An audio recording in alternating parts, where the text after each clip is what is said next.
Hi, so for my Caldecott award-winning books, the first one that I chose is The Adventures of Beagle by Dan Santat.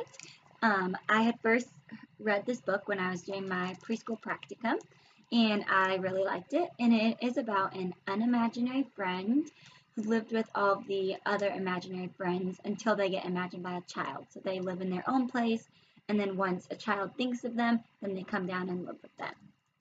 But Beagle, he never got imagined by a child, so he did not, um, so he did what no one had ever done before, and he had sailed until he reached the real world since he had not been imagined. He was still up there.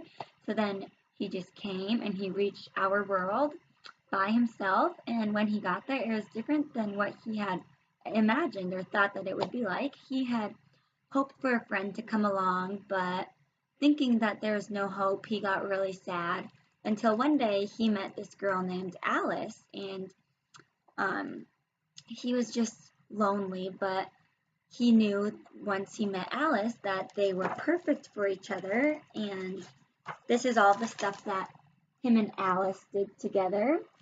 So neither of them had had a friend before, but then they started sharing their adventures together, and they had a snap together, and they just knew that they were perfect together. So because of Alice, he was no longer afraid or sad or lonely, and it only took one person to be his friend to change the way that he was thinking. And I really like this book because it gets children to use their imagination and remember to be creative, which I think a lot of children are lacking these days because of all the technology they use. And the next book that I have is The Hello Goodbye Window by Norton Juster and Chris Rashka. So what this book is about is it is this window that is actually the kitchen window, and it is in his Nana and Poppy's house, so in his grandparents' house. But it's not just a regular window, they say. It's because our child, we never actually find out his name because we hear the story from his perspective, so we just hear I. But in the window, once he's inside, he can, or when he's still outside, he can look through the window and see his grandparents because they spend most of their time in the kitchen. So when he sees his nanny there, she will often say hi to him. So then he gets a lot of hellos from his nanny before even going inside.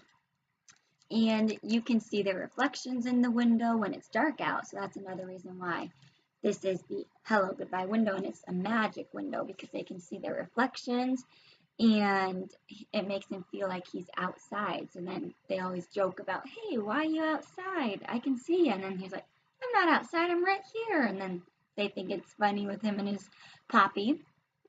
And then in the morning, so if he stays the night, then when he wakes up in the morning, then he says good morning to the garden through the window. And then his Poppy in the morning says, hello world, what have you got for us today? So then they're just being silly and acting like they can see through the window. And they call it the magic window because you can see other people through the window. So that's where the part that I really liked was when he talked about all the different people that come to the window, and he just starts talking about like dinosaurs, like Tyrannosaurus Rex, but he's like, those don't actually exist. And then he talks about how he can see the pizza guy, and I like pizza, so I really like that. And then he thinks that the Queen of England comes to have lunch with his Nana because she likes tea a lot. And then this window is where when he leaves and gets picked up from his mom and dad, he blows kisses to his grandparents through this window. And this kitchen window is the only hello goodbye window in the house, even though there's lots of different windows. And he hopes to have a window just like it in his house when he's older. So that's why I like this book, was because it showed how little things can be so important, like a window. Like, who would think that a window would have that much importance? But he found lots of different ways to make this window important. And then the next one that I have is What Would You Do with a Tale Like This by Steve Jenkins and Robin Page. So this book was really informational. It was a lot of different types of animals with a different part of their body, and it explains what each animal uses that part for, because it talks about all different types of body parts, including their noses, their ears, their tails, their eyes, their mouths, and their feet, and how they can be used in so many different ways, which I thought was really cool. One of my favorite ones that it talked about was when it talked about what do you do with ears like that, and it said if you're a bat, you see with your ears. So then it just has all these different animals explaining what they do with their ears, which I thought was a very interesting fact because most people don't know that bats see with their ears. And then I just really like this book because it was very informational and it allows children to learn about all sorts of different animals in one simple book. And then the next one that I have is Ella Sarah Gets Dressed by Margaret Chados Irving.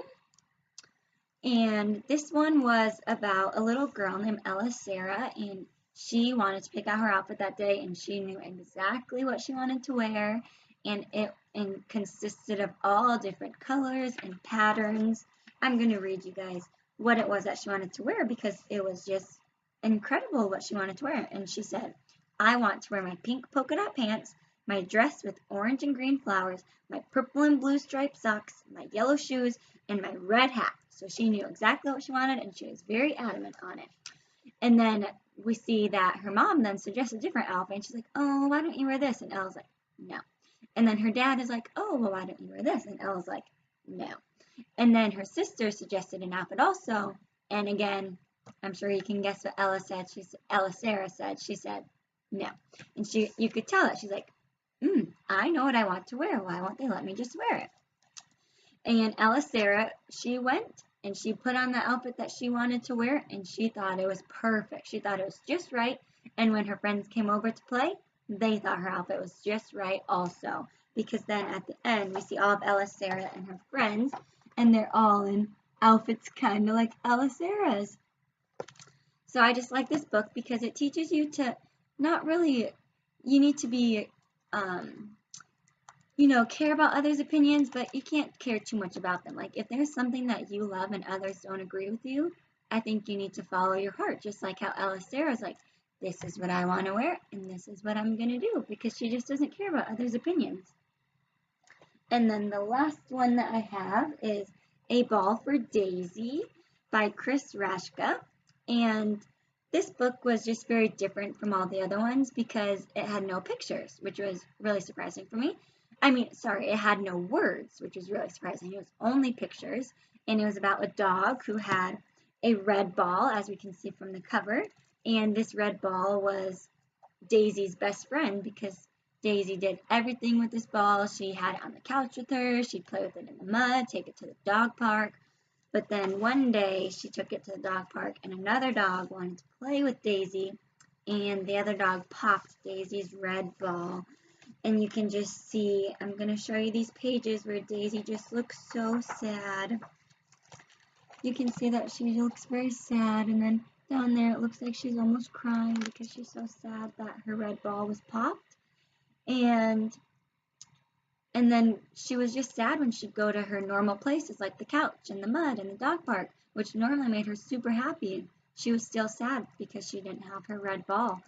But then one day she went to the dog park again, and the same dog that popped Daisy's red ball was there to play, and they had a ball with them. But this time it was a blue ball, and when they were done playing, they let Daisy keep that blue ball. And then Daisy was happy again because she had another ball to play with.